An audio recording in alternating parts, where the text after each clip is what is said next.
बिस्मिल्लाहिर्रहमानिर्रहीम। अस्सलाम वालेकुम नादरीन, आप यूट्यूब चैनल देख रहे हैं। मैं इमरान ख़ान हूँ। नादरीन, सुहेल आफरीदी से एक सवाल किया था कराची में एक सहाफ़ी ने गुज़िश्ता रात को, और बहुत लेट नाइट ये सवाल हुआ था। सवाल ये किया गया कि DGISPR का एक स्टेटमेंट है और उन्होंने कहा कि जी पाकिस्तान तहरीक इंसाफ पर दहशतगर्द हमला क्यों नहीं करते या उन पर दहशतगर्द हमला नहीं करते। इस पे सुहेल आफरीदी ने DGISPR के इस बयान पर बड़ा टका कर जवाब दिया। सुहेल आफरीदी ने कहा, जनाब के पाकिस्तान जब से बना है 1947 से लेकर 2025 तक, ये किसी भी सरकारी मुलाजिम का सबसे बड़ा झूठ है। यानी ये क्या चाहते हैं कि हमें दहशतगर्दों से मरवा दिया जाए। उन्होंने इसे एक नीच हरकत करार दिया। उन्होंने कहा कि हमें तो लगा था कि ये दहशतगर्दों से लड़ेंगे और दहशतगर्दों को ख़त्म करेंगे, लेकिन ये तो हमें उनके आगे फेंक रहे हैं। हमारे लोग शहीद भी हुए हैं, ज़ख्मी भी हुए हैं, लगातार कुर्बानियाँ दे रहे हैं, हमारा बहुत नुकसान भी हुआ, लेकिन इसके बावजूद इस किस्म का तर्ज अमल। तो उन्होंने काफ़ी मजम्मत की DGISPR के इस बयान की। अब देखें ना, एक सवाल पैदा होता है कि क्या कोई शख्स अगर इमरान खान को फॉलो करता है, या कोई शख्स इमरान खान के नज़रिए को पसंद करता है, या कोई शख्स पाकिस्तान तहरीक इंसाफ को वोट डालता है, तो वो पश्तून कौम का हिस्सा नहीं रहेगा। सवाल है ना पूछने वाला कि क्या अगर कोई पश्तून पाकिस्तान तहरीक इंसाफ को ज्वाइन कर लेता है या उसकी हमायत करता है या उसे वोट डालता है, तो क्या वो पश्तून कौम का हिस्सा नहीं रहेगा? क्या वो पाकिस्तानी नहीं रहेगा? क्या उसका खून जो है वो बाकियों की तरह नहीं होगा? तो ये ख्वाहिश का इजहार क्यों किया गया कि मार दिया जाए पाकिस्तान तहरीक इंसाफ के लोगों को, और इनके ऊपर हमले क्यों नहीं होते? इनके ऊपर हमले होने चाहिए। इसी तरह का एक सवाल के जवाब में सुहेल आफरीदी ने यह भी कहा, अफ़गान पॉलिसी में जब बात हो रही थी, मुहाजिरीन को निकालने पर जब बात हो रही थी, तो सुहेल आफरीदी ने बड़ा कैटेगोरिकली कहा। उन्होंने कहा जी ये गुड अफ़गान और बैड अफ़गान नहीं होना चाहिए मामला। देखिए, पाकिस्तान के अंदर ना शुरू से एक प्रॉब्लम रहा है। यही प्रॉब्लम पाकिस्तान से अमेरिका को भी था कि पाकिस्तान हमेशा डबल गेम करता रहा। ये पाकिस्तान की एजेंसियाँ, पाकिस्तान के इदारे हमेशा एक दोहरी गेम खेलते रहे। वो तालिबान के साथ लड़ाई में भी जाते थे और सेम टाइम में तालिबान के गिरोह इनके दोस्त भी होते थे। तो गुड तालिबान और बैड तालिबान के साथ मिलकर ये करते थे। गुड तालिबान वो थे जो इनके हामी थे और इनके दुश्मनों को मारते थे, या इनके मफादात के लिए काम करते थे, या इनके कहने पे किसी जगह पे जाकर बैठना है तो बैठ जाते थे। और बैड तालिबान वो थे जो इनकी बात नहीं मानते थे और इनके खिलाफ लड़ते थे। तो हमेशा से गुड तालिबान और बैड तालिबान रहे हैं। बहुत मरतबा पुलिस ने ये बात की, कुछ फौजी भी रिटायर्ड ये बात करते हैं, और बहुत सारे लोग ये बात माजी में जर्नलिस्ट भी कर चुके हैं, पॉलिटिकल लीडर्स ये बात कर चुके हैं कि पकड़ा गया दहशतगर्दों को और आकर एजेंसियां छुड़ा कर ले गई।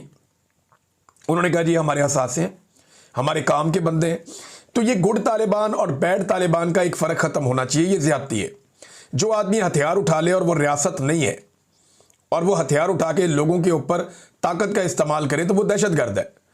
हालांकि वो रियासत का हिस्सा तो नहीं है ना, वो दहशतगर्द है। तो सब दहशतगर्दों को एक ही सफ में रखना चाहिए, ना कि ये अच्छे दहशतगर्द हैं और ये बुरे दहशतगर्द हैं, ये हमारे दहशतगर्द हैं, ये उनके दहशतगर्द हैं। ये पॉलिसी नहीं होनी चाहिए। इसके खिलाफ अली अमीन गंडापुर ने बात की थी तो बड़ा रोला पड़ गया था। इसके खिलाफ ANP ने बात की तो बड़ा रोला पड़ गया। इसके खिलाफ जो है ANP, जिसे आजकल बड़ी खुशामद की ANP की, लेकिन अब ये इसी तरह गुजारा होगा। फौजी अफसरान जो हैं, जो इस सारी एस्टेब्लिशमेंट का हिस्सा हैं, वो जूते पॉलिश करेंगे इन सियासतदानों के, इन सियासी जमातों की तारीफ़ें करेंगे, और ये सियासतदान जो हैं ये जूते पॉलिश करेंगे इन जर्नैलों के, और इस तरह ये मिलजुल के अपना गुजारा करेंगे। देखिए ना, DGISPR वहाँ तारीफ़ें किसकी कर रहे हैं? ANP की। इनके साथ इनका ईंट कुत्ते का बैर था। ये मैंने मिसाल दी है। खौफनाक किस्म का बैर होता था इनका, एक दूसरे की शक्ल नहीं देखना चाहते थे। और आज ANP की तारीफ़ें DGISPR खड़ा होकर कर रहा है। और वही ANP ये बता रही है, मैंने आपको वीडियो सुनाई थी कि जनाब ये ऑपरेशन कोई नहीं करते, धोखा देते हैं कौम को। हमने इनका साथ दिया लेकिन इन्होंने हमें धोखा दिया। ये ANP ने कहा, मैं नहीं कह रहा। एमल वली खान ने कहा, मियाँ इफ्तिखार साहब ने कहा। तो सारे जानते हैं कि क्या चल रहा है अंदर। बहरहाल अफगान पॉलिसी में भी उन्होंने कहा कि किसी को लाके आप MPA बना देते हैं, यहाँ पे अफगानी को उठा के बाकियों को आप धक्के मारते हैं। तो ये गुड अफगान और बैड अफगान की पॉलिसी भी नहीं होनी चाहिए। देखिए ना, ये जो घटिया पॉलिसियाँ हैं, इनकी वजह से पाकिस्तान को नुकसान पहुँचता है। अभी आज के वाक़े में टांग का इलाका है, थाना गोमल, वहाँ पे एक सड़क के ऊपर बम लगाया हुआ था। वो बम का धमाका हुआ, गाड़ी जो है वो मलबे का ढेर बन गई और उसमें 6 पुलिस एहलकार शहीद हो गए और बाकी जख्मी हुए। अब 6 पुलिस एहलकारों की शहादत कोई छोटा वाकया नहीं है, अफसोसनाक इंसिडेंट है। रोज़ाना की बुनियाद पे फौजी शहीद होते हैं, रोज़ाना की बुनियाद पे सिविलियंस बहुत बड़ी तादाद में शहीद होते हैं, रोज़ाना की बुनियाद पे पुलिस वालों की शहादतों की इतला आती है, सबसे ज़्यादा निशाना पुलिस वाले बनते हैं। तो इस लड़ाई के अंदर हमें धकेला किसने, इन दहशतगर्दों को ट्रेनिंग किसने दी, इनको पाकिस्तान में लाया कौन? लेकिन अब इतना खून बह रहा है, इतना कत्लेआम हो रहा है, कम से कम उन जर्नैलों को तो पूछे जो इन दहशतगर्दों को लेकर आए, जिन्होंने ये पॉलिसी बनाई और जो इनको रास्ता देते रहे थे, सेफ पैसेज इनको लेकर आए, लाकर पाकिस्तान में बसाया। जनरल बाजवा को, जनरल नदीम अंजुम को, जनरल फैज हमीद को, इन लोगों को लटकाए ना लाके, इनको पूछे, इनका एहतसाब होना चाहिए कि तुम क्यों दहशतगर्दों को पाकिस्तान में लेकर आए। आज वो फौजियों का खून बहा रहे हैं, पुलिस वालों का खून बहा रहे हैं और बड़े पैमाने पर सिविलियंस का खून बहा रहे हैं, बच्चे कत्ल हो रहे हैं। तो इस सारी सूरत हाल में क्या कभी किसी जर्नैल से पूछ होगी? ये उठा के जेल में बैठे हुए एक आदमी के ऊपर सारे इल्जाम, और पहली और दूसरी जंग अजीम भी उसी पे डाल दो भाई। तुम कोई आपको कब्ज हो जाए ना, वो भी इल्जाम आप उस पर डाल दें, जनाब उसकी वजह से हो रही है। कोई तो जिम्मेदारी आप लें, मुल्क के स्याह और सफेद के मालिक आप हैं और गुनाह सारे सियासतदानों ने किए हुए हैं। ये तो मानने वाली बात ही नहीं है। तो इन्हें सख्त तरीन सजाएं होनी चाहिए।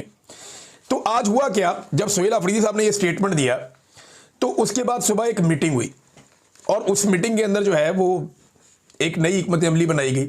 आज दिन के वक्त एक मीटिंग हुई है पहले पहर में, और उसमें जनाब इदारे के लोग बैठे, उन्होंने एक नई हिकमत अमली बनाई और उन्होंने कहा जी कि कराची के अंदर एक तो बहुत तबाही फिर गई, लोग कैसे निकल आए इतनी बड़ी तादाद में, तो इसको भी ज़रा थोड़ा डाउन प्ले करना है। और मीडिया को सख्ती से मना किया गया कि कराची के मामलात पे पाकिस्तान तहरीक इंसाफ जितना भी जोर लगाए आपने डाउन प्ले करना, आपने उस तरफ नहीं जाना। एक तो ये हुक्म जारी किया गया। दूसरा एक और हुक्म जारी किया गया कि मीडिया अब अपने तौर पे हम कुछ नुकात दे रहे हैं, उनकी रोशनी में सुहेल अफरीदी के खिलाफ प्रोपेगेंडा करे। तो चंद पॉइंट्स बनाए गए और वो पॉइंटर्स बना के ऑफिसर्स के हवाले कर दिए गए और उन ऑफिसर्स ने उन पॉइंटर्स को वज़रा को भेज दिया और साथ में भेज दिया मीडिया हाउसेस को। अब क्योंकि मैं तो मीडिया का आदमी हूं, उन्हें कोई चीज़ मसूल होती है तो हमें पता चल जाता है कि मीडिया को आज ये चीज़ मिली है। तो जनाब हुआ ये कि पाकिस्तान का सारे का सारा मीडिया को, समा, एक्सप्रेस, GNN, पता नहीं कौन कौन से 92 और PTV और सारे एक ही वक्त में एक ही तरह की कवरेज शुरू कर दी उन्होंने। कोई धमाका नहीं हुआ, कोई इंसिडेंट नहीं हुआ। गुज़िश्ता रात को वज़ीर आला ने एक बयान दिया था, उस बयान का जवाब आप देखें ना, कैसी अजीब बात है। अचानक सारे के सारे चैनल्स के एडिटर्स बैठे हुए थे, सबके दिमागों में अचानक एक ख्याल आया, सबके दिमागों में जो ख्याल आया उन्होंने कागज़ पे लिखा एक जैसा, और सारे के सारे एडिटर ने एक ही टाइम में उस ख्याल को अपने टीवी पे चलाना शुरू कर दिया कि जनाब वज़ीर आला का बयानिया गलत है, वज़ीर आला ने ये बात गलत की है, हकीकत ये है, असल हक़ाइक़ हम आपके सामने रखते। वो सारा का सारा मीडिया एक ही काम कर रहा है। ये पाकिस्तानियों को बेवकूफ़ समझते हैं आप? को पाकिस्तानी कोई रोटी को चोची तो नहीं कहते? यानी अजीबोगरीब हरकत कर रही है पाकिस्तान की एस्टेब्लिशमेंट भी। करवाना था तो एक आधे मीडिया से करवा लेते, दूरी देर बाद दूसरे से करवा लेते, रात को टॉक शो में एक आधे को और दे देते, तो आहिस्ता आहिस्ता आपका बयान, यानी सारा मीडिया इकट्ठा ही पै जाओ। यानी ये कोई खबर ऐसी नहीं है कि कोई प्रेस कॉन्फ्रेंस करके किसी ने कोई बात की तो सबने चला दी, नहीं। ये ऐसी भी नहीं है कि कोई इंसिडेंट हो गया सबने रिपोर्ट कर दिया, नहीं। ये है एडिटोरियल। एडिटोरियल कहते हैं किसी भी इदारे की अपनी सोच, उसकी अपनी पॉलिसी जिसको वो आवाम तक पहुंचाता है। तो एक तज्जिया हो रहा है, एक ही दम सारे टीवी चैनल आते हैं, सारे टीवी चैनल एक ही तरह की कवरेज एक ही साथ शुरू कर देते हैं और एक ही ज्यादा तज्जिया तमाम टीवी चैनल पे हो रहा होता है। और कौम बेवकूफ है, कौम सोई हुई है, कौम को कुछ नहीं पता, लोगों को सब नजर आ रहा है। मीडिया की क्रेडिबिलिटी बढ़ गई है इन हरकतों की वजह से।